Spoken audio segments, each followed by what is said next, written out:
Welcome to Picks with the Professor, the show where a real statistics professor and his friends give you sports betting tips. I'm your host, Professor Sides, and in this episode of Major League Baseball Picks, I'll outline the prices that make for good bets using the predictive mathematical model that I've built, affectionately known as Sideline, for games scheduled to be played on Tuesday, August 1st, 2023. In addition here, check out the webpage on the banner. It's www.pickswiththeprofessor.com/new for some explanations and community rules. Remember, if you're interested in projections of picks for every single game, sign up on Dub Club. That link's in the show description. You'll get money lines, run lines, first fives, totals, numbers needed for A-grade plays, cheat sheets every day, tons of information if that's what you want, or streamlined information if that's not what you want. So we got you covered no matter what type of bettor you are. Cost is under $1 per day, and you'll get exclusive access to our Discord chat. A lot of fun over there.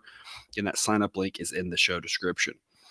Remember that sports are unpredictable, so the discussion of this show projects a typical game, does not try to forecast it to a T, is to be a foolish and impossible goal. There are no right sides or wrong sides or other prices where any side should be played. Whether using my model or someone else's, this is the probabilistic thinking that is key to growing your bankroll instead of draining it. There are ups and downs, but this balances out in the long run. It's just hard to foresee before it happens. In other words, please understand that good and bad variance will occur. So while the long-run profitability has been proven, winning every single day is an impossible reality for any gambler. Jake, yesterday, overall 3-2, 1-2 on the picks that we cover on the games. Won the pitcher prop. So of the five I gave out, one push, one of the pitchers was scratch. Went 3-1 in the other props. You picked one of the three winners to talk about on show, and then the total of the day over on TikTok and Instagram won as well. So overall 3-2. And what we gave out to the people for free. Jake, we talked about it a little bit on the Discord. I feel like aside from that, just the overall, it feels like we're really struggling with the curse of the one-run games. Those balance out as 50-50 in the long run, but we suffered another 2 extra inning one-run losses last night. Neither of the games that we talked about here on show, but we had the Giants who lost in extras, and the Padres who lost in extras, had the bases loaded in the top of the 10th, no outs, and didn't score. Those one-run losses, you always talk about, it balances in the long run, but after this kind of stretch we've had where we keep finding ourselves on the wrong side of the one-run games, it's kind of hard to stomach sometimes. I don't know about you. Yeah, that hurt. And then the Cubs almost coming back after a terrible start from Stroman and then coming up just short. Another one-run loss. The Padres one just feels like the Padres season overall, though. But that's true. That's true. That one's like kind of more whatever. It kind of is what it is. And I do want to make it clear, you shouldn't necessarily go exactly 500 in one-run games that you bet on, but it should be relatively close to 500.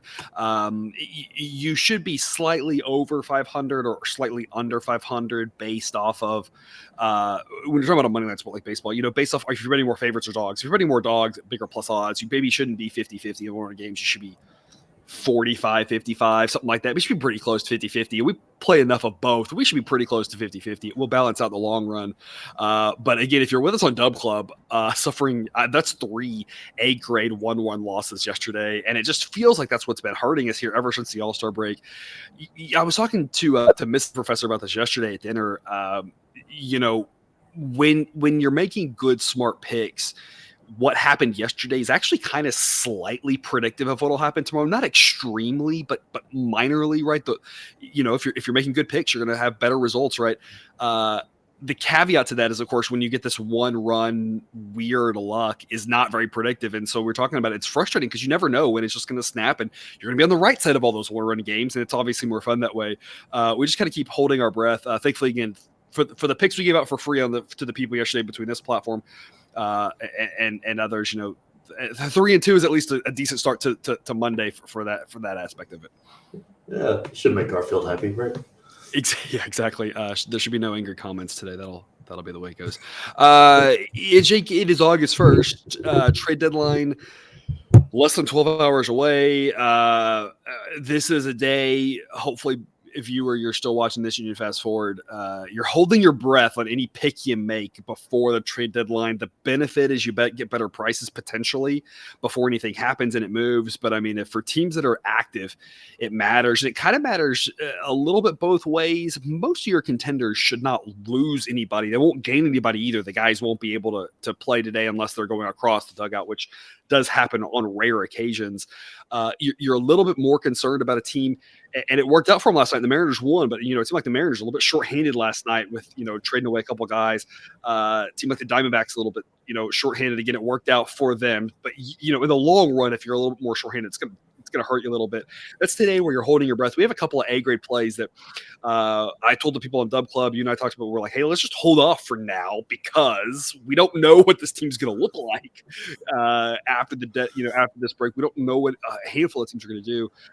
So today's going to be a fun hold your breath, check Twitter for the updates or whatever source you use, MLB TV or .com or network or whatever, right? And just like I said, hold your breath. If your team's in it or not in it, you may be hoping for different things. But from a betting standpoint, definitely betting starting pitcher dependent. We saw this yesterday: 3 starting pitchers scratched. None of them for trades, just randomly scratched and changed at the last minute, basically, which was a lot of fun for me personally, traveling and trying to re-update the model and give that information out to the Dub Club people. But you have to. Like I said, really, just today's the hold your breath day. I don't know if that's how you view it or not. Yeah, no. Today I don't bet too heavy because I don't know, weird things happen, and I just don't know how. I mean, even with like not just pitchers, just like position players getting moved around, they might be held out close to the game. It's not. I don't know. I don't go too heavy on the deadline days. Yeah, at least wait until whatever the deadline is, 4 p.m.-ish, I think, in that ballpark, right? Once you get past that, you can exhale a little bit, maybe put, double up, not double, but like maybe if you're putting a half unit on something earlier, you can put the other half on it later. Maybe wait a little bit. Maybe you just go ahead and go for it, especially depending on if the price is good. We're going to talk about in the games that we talk about today, the specific potential trade issues, what may or may not happen, what we think with these teams. So we'll kind of dive in that a little bit as a one-off, like a special trade deadline episode, not that we're going to forecast trades, but kind of talk about how that might affect your betting. But before we get to it, some quick reminders. Please hit that like button if you're on YouTube.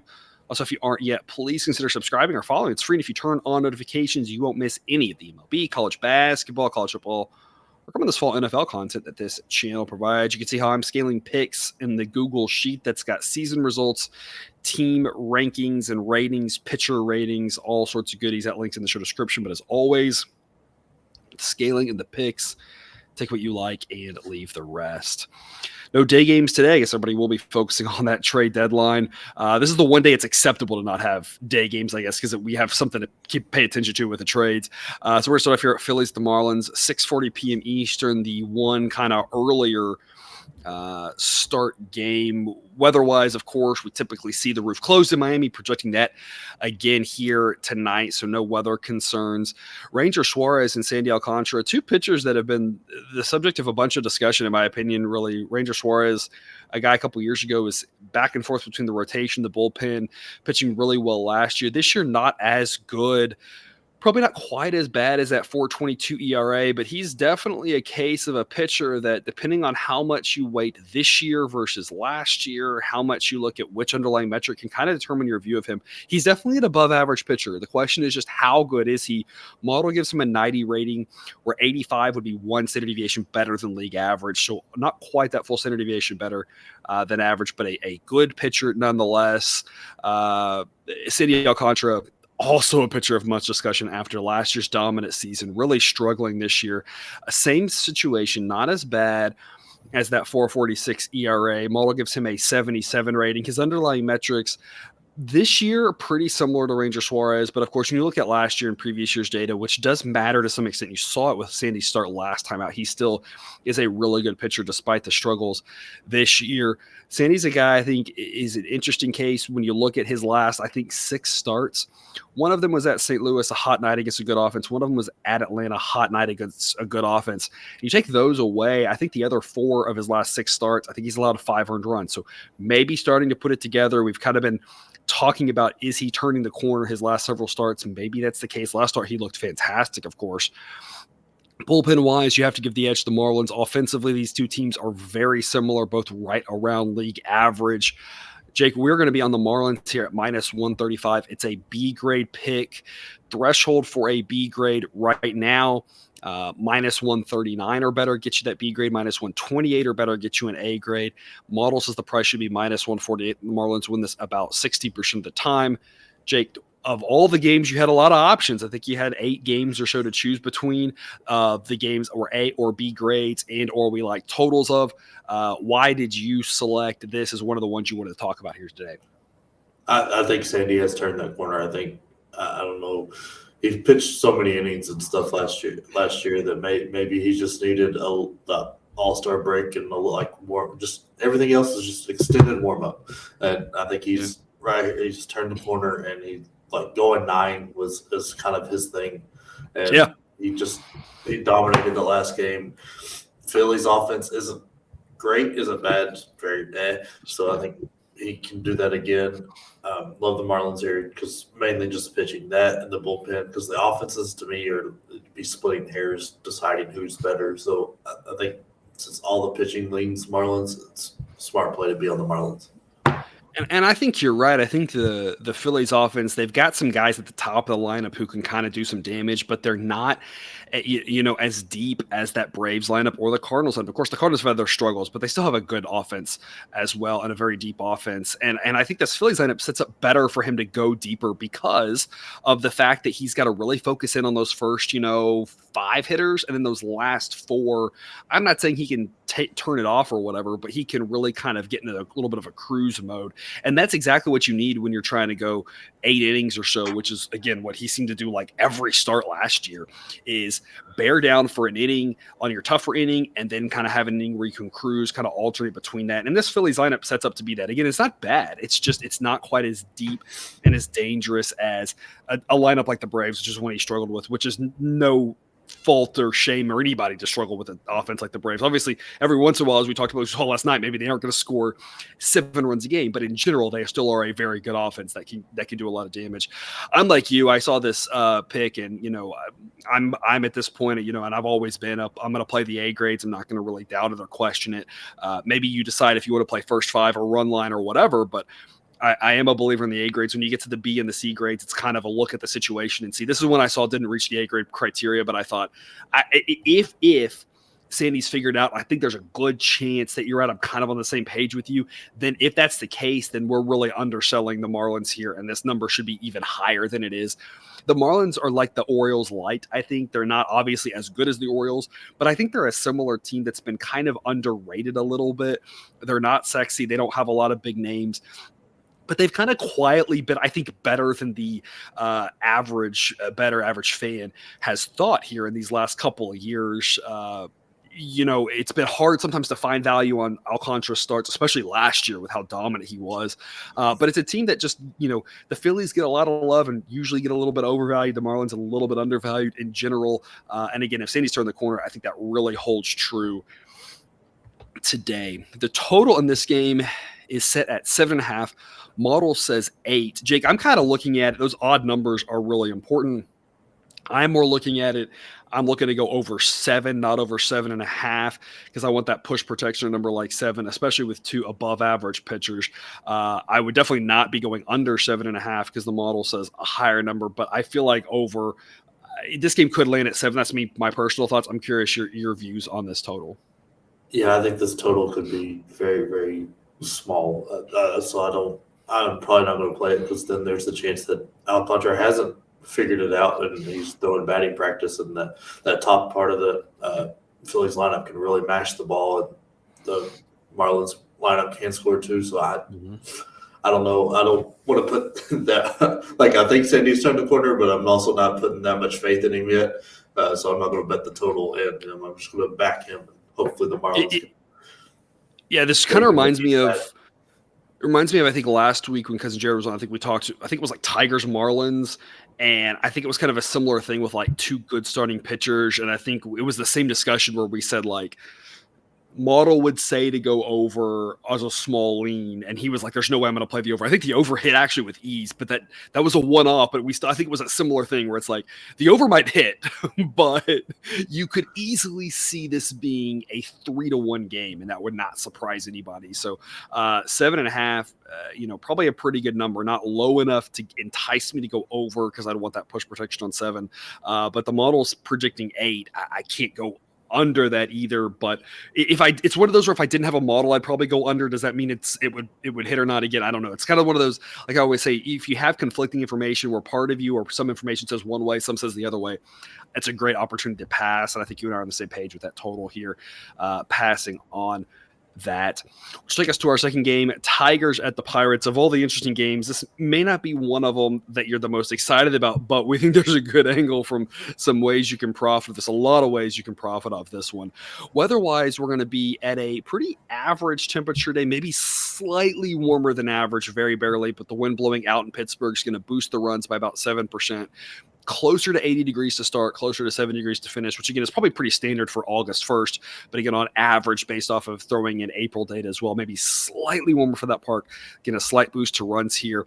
What's also going to boost the runs, Matt Manning, underlying metrics way, way worse than that 4.32 ERA. Johan Oviedo, probably every bit as mediocre as his 4.60 ERA. Oviedo rates is pretty average, Manning below average.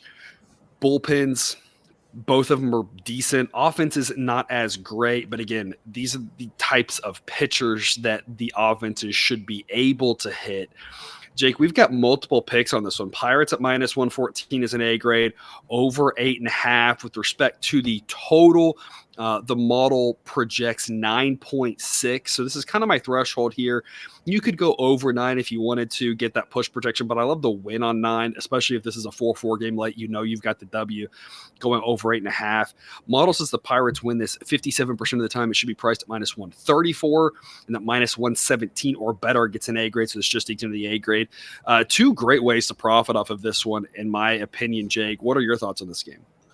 Yeah, I think the Pirates are the better team, and I think they'll win a high-scoring affair. The pitcher is not great.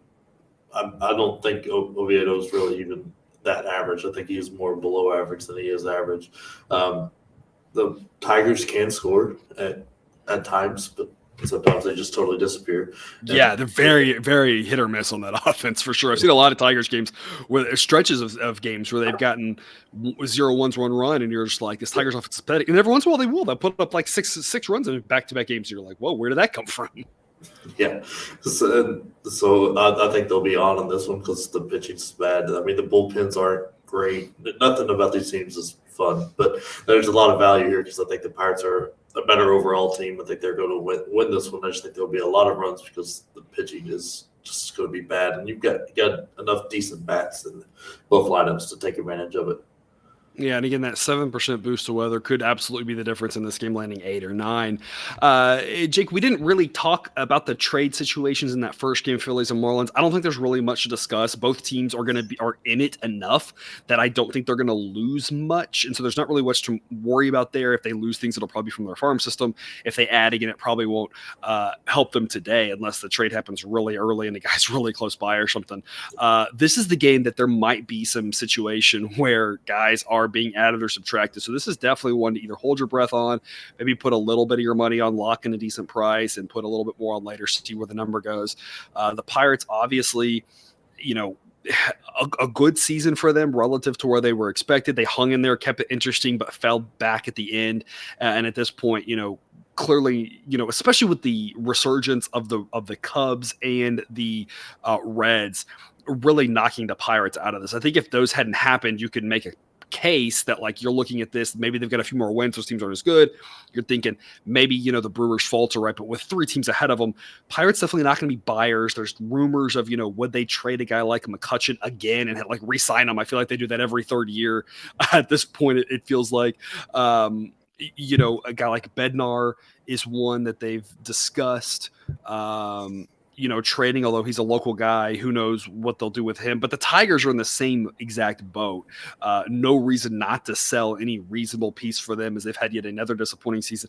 As much of a mess as the Central is, the Tigers not going to win it. And so you really could have people on both sides that's why I'm kind of comfortable playing this now personally. Again, if you want to wait just to see exactly how it shakes out, I don't blame you. But personally, I feel like there's about an equal chance that either side loses multiple relievers randomly today or something like that. I don't really feel like one team has more to lose than the other. I don't know what your thoughts are, what you've heard, anything on trade-wise, trade rumors about who might be gone in this game come game time that we're not realizing here at this morning. Yeah, I don't have any much more to add. I just don't think there's any major piece that's going to totally flip what the value here is. There's nobody the Pirates are going to lose that I'm going to go, oh, now Detroit's the better team kind of thing. I mean, Bednar makes it painful, I guess, but other than that, there's nothing I'm too worried about here. What's the Brian Reynolds situation? Did they ever sign him? I feel like there was the saga if they were going to sign him. I can't even remember if they did or not. I can't remember. I can't either. But again, you end up with both teams could easily not get many trades done. We see that sometimes from teams that are falling out as much as they might want to, based off the contracts, based off of what they can, get, that sort of thing. Neither team might make a move. One team might make a move. Both might make multiple moves. You just never know, of course, but it looks about the same. It's not like we're for sure backing a team who is selling versus a team who isn't. So it's one of those things where we always talk about a priori, don't really know what to make of it. So on average, it's probably going to balance out here in the end. Last thought on this game before we move to our pitcher prop of the day. Jake, 2 good ways to profit. If you had to pick one, do you like one more than the other, or do you love all your children the same? I think in this one, I love all my children the same. I think it's a very well set line, a lot of value on the lines for us here because I don't believe in Detroit at all right now. Yeah. I think it's an interesting point you make too. Totals have done really well. In general, at the start of the season, I probably would have said, if I'm a coin toss, I'm going to take the side as what I like more. Totals, the model on totals has done so well this season. It continues to do well, has not struggled from the one-run loss syndrome. It's been about 50-50 on the can we win by one or lose by one, which is what it's supposed to be, right? So it's been doing still really well. So I'm kind of like you. In general, I would have said sides earlier are a stronger shoot, but the model on totals has done really well. So both of them are really good ways to play it. Of course, if you like, you can also play the Pirates team total over, would be kind of the intersection of these two as well. Or you can split them up and just kind of say, if the game gets weird, maybe I win one, lose one, but that, breaking even is never the worst thing in the world for sports betting. Our pitcher prop of the day, Johan Oviedo over 5.5 strikeouts. Jake, the reason I think this is a smart pick, and again, a plus expected value pick according to Outlier, number one, the plus 104 odds. Anytime you get plus odds, I mean, it's 50-50. I think that's pretty smart. When you look at this, you've got the Tigers are a top third in most strikeouts on the season. They strike out a little bit heavy. If there are any trades, they lose a bat, that's probably going to increase their strikeouts. Not necessarily, you never exactly know, but probably going to increase it. The guys that strike out a lot, maybe less likely to be moved. A guy like Baez, right, strikes out a lot. I don't see him going anywhere. So a high strikeout team. When you look at this, Oviedo has only gone over this number 7 out of his 21 times, but look at all of the lower outputs. He's done it more recently. I think he's a pitcher who's starting to pitch a little bit better. It's not about the innings. He had deeper starts before. That's, of course, when he was going over on the strikeouts. But it's been kind of pretty average on the innings. It's just he seems to be striking out more guys here as of recent. And you can see here in his last, 8 starts, he's gone over this number in 4 of those 8. I think this is pretty 50-50. I think it's a little bit as much as it is about the Tigers striking out, kind of as you mentioned, not having a lot of faith in the Tigers in general, as it is about Oviedo. Got a relatively high strikeout team and what's probably about a 50-50 proposition at plus odds is a pretty smart thing to put your money on. If you're ending up getting this at minus odds, it means other people are putting their money on the same thing. Don't chase a terrible price, of course, but if it drops to minus odds, it's because other people are liking the same thing. In that we kind of think the Tigers, going to strike out a lot. Again, maybe more about them than Oviedo. What do you think? Yeah, I think the Tigers are a team that strikes out a lot, especially with a guy like Baez. He's good for at least one, maybe even two strikeouts a game. And there's nobody else on that team that's like just totally not like a guy that just doesn't ever strike out. I think they're very aggressive at times and they try to force the numbers a little bit. So I see a lot of strikeouts coming for this team, and especially the way Aviano's pitching right now. He seems to have changed up his strategy, or his strategy ends up working because here recently he's been fairly good with his strikeouts. Yeah, and you can see here at Outlier, all the strikeout numbers. I mean, there's a lot of high numbers. You don't see. I mean, almost all of these guys are 20% or higher. Cabrera is the right at 20. You got a few guys here underneath, but you got a lot of guys in the mid 20s, and of course, a couple of guys here at the top around 30.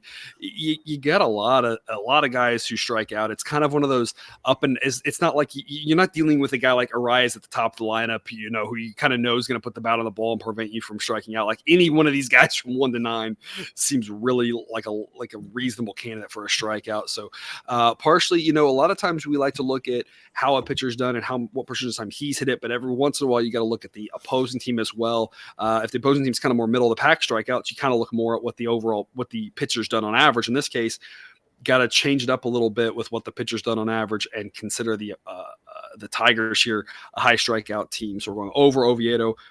5.5 strikeouts at plus 104. And again, remember, if you want to see all of the plus expected value plays that Outlier.bet offers, they also have hitter props as well. I'm only doing pitchers here on show, but they got all the hitter props about all the different things you can bet. They integrate seamlessly with the big four domestic sports, which you can shop around. You can click, basically build your wager card in the on the website or in the app. Click a button, it'll take you right to those sports books with it already on your card there. It works really well.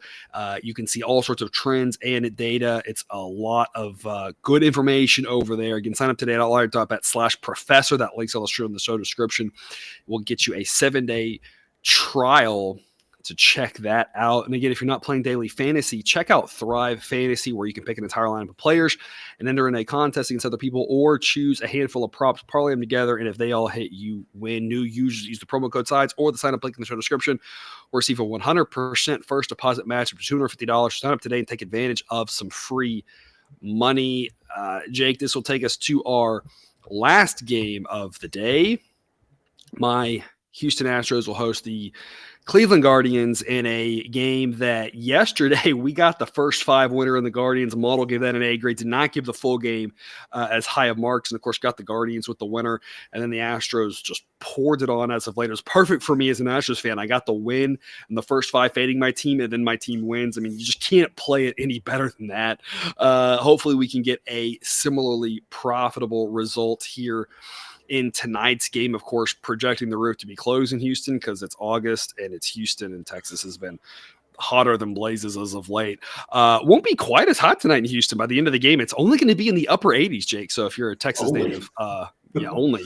But definitely a roof closed game. Gavin Williams versus Framber Valdez. 2 pitchers that, again, interesting discussion here. Gavin Williams, I do not think nearly as good as that 3.35 ERA. Advanced metrics say it should be closer to 5. Still rates as below average. The results have been there in his 7 starts. So that's something that can't be ignored, that the results have been there, but he's yet another guy. We talk about this often, that really the underlying metrics paint a different story going forward. So either he's going to have to do something different, or eventually that luck is going to catch up to him. And against a fully healthy Astros lineup, tonight could be the night where the good luck flips. Even if he doesn't have bad luck, if he has average luck against this Astros offense, he's probably going to give up a bunch of runs. Framber Valdez, a little bit shakier here in several of his last starts after just an incredible first, 15 or so starts of the season. Was, in my opinion, the leader in the clubhouse, separated himself as the front runner for the Cy Young Award his last several starts. Now, I'm not sure he's even the leader of the pack anymore. Still in the running, of course, but definitely a very disappointing several starts for him. He'll look to get back on track against a below average Guardians offense, and specifically against lefties, a very below average Guardians lineup. That really matters here, that this Guardians lineup, very left-handed heavy. That should help Fromber. Hopefully he can get back on track. We're going to be the Astros here at minus 179. It's an A grade. Jake, this price blows my mind why it's so low. Model says this should be priced at minus 288. Now, again, the further you get away from even money, the numbers on the odds jump faster than they do in probability. The probability scale is linear. The odds scale is not linear. So when you convert to probability, it's maybe not quite as big of a difference as you would think, but it's still a massive difference here. A grade price is minus 241. Model loves the Astros here. The only other big edges that we've seen on the board today this big involve teams that we know might lose players in the trade deadline. And the Astros obviously not going to lose anybody. The Guardians, are they going to move somebody? They've already moved Aaron Savali, one of their starting pitchers. Of course, they're trading from depth there, so that doesn't really do much. They've already moved Ahmed Rosario. They've got a guy who can kind of replace him a little bit. They don't seem like they're selling and that they're getting rid of stuff. They're kind of trying to move from strength, kind of even major leaguers for major leaguer type deals. But also, you never know when, if the right deal comes along, a team like Cleveland could easily pull the trigger, especially now with Bieber on the IL.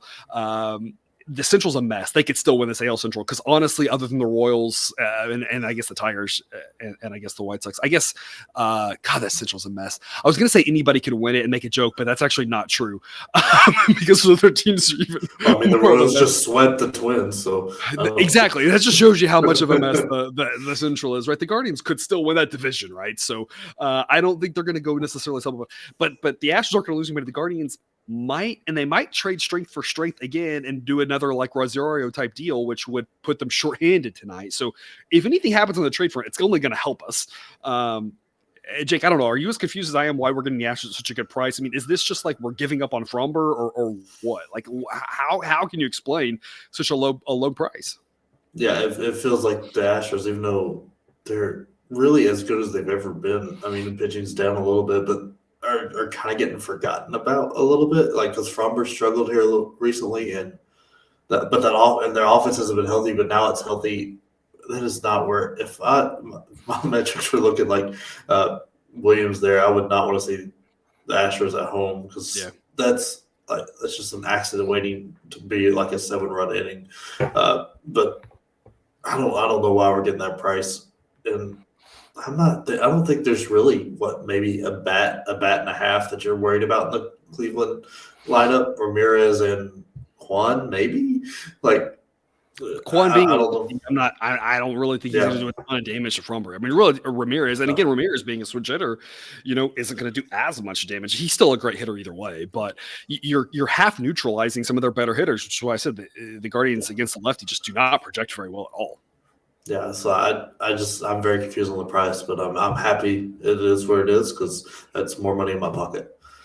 Yeah, I think if you're trying to talk yourself into Cleveland at all, you've got a lot of things happening here. You're saying they're not going to lose anybody or they're not going to trade anybody away. Even if it's major leaguer for major leaguer because they're not selling, that they're not going to make one of those deals because I'd put them shorthanded for tonight. So that has to happen, which seems reasonable. Sure, I could. If you said that, I'd be okay. Sure, I'll buy that. Number two, you have to be banking on this is not a good Fromber Valdez. That he's really lost it. That he's heading the wrong direction, tanking, terrible, whatever. You really have to sell yourself on that, which. Maybe not. You never know with pitchers when they start struggling or start doing well when they're bad. Like, you just never know how they're going to play out, if that's going to continue the next start or not.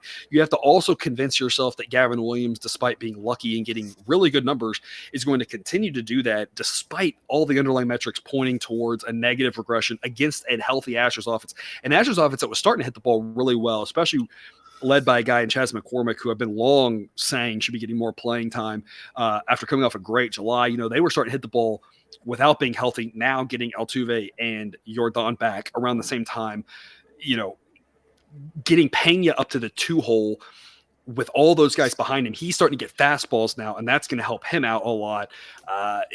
You just got to convince yourself of a lot of things here for the Guardians to pull the upset. Not that they can't do it. Baseball's a weird sport, like we just said, right? The Royals sweeping the Twins. Anything can happen. It's just this price implies a probability that I just think is so far off of reality. It just makes no sense for me. This is an A grade. It's an easy A grade. It's one of the biggest edges on the board today. It's not the A+ play of the day, but if you wanted to play it like it was, I don't think that's a bad look here. If you want to play a little more aggressive on the run line, split your bet, whatever. Again, we talked about this yesterday. My rules are if the run line's plus odds, which makes 0 sense in this game. But if you want to split your wager, make it a -1 to get better odds, have at it. If you want to play a first 5, have at it. I don't really think there's a better edge there necessarily. The Guardians bullpen is solid. Though, again, you never know who's going to get traded and what they're going to do. The Guardians are always a team that surprises because they're very concerned about the financials. And so you never know what they're going to do. But the Astros bullpen's good as well. So if you don't play first 5, that's fine too. Astros are just really undervalued in this spot. And I think you make a great point. As an Astros fan, I'm a little disappointed in this team. Why? Because McCullers hasn't thrown a pitch this season. Fromber, who was like going to win the Cy Young, is like now you're starting to be concerned about him. Javier's been really struggling all year, really struggling as of late. The underlying metrics weren't good for him early on, and then lately it's really come out this last month or so.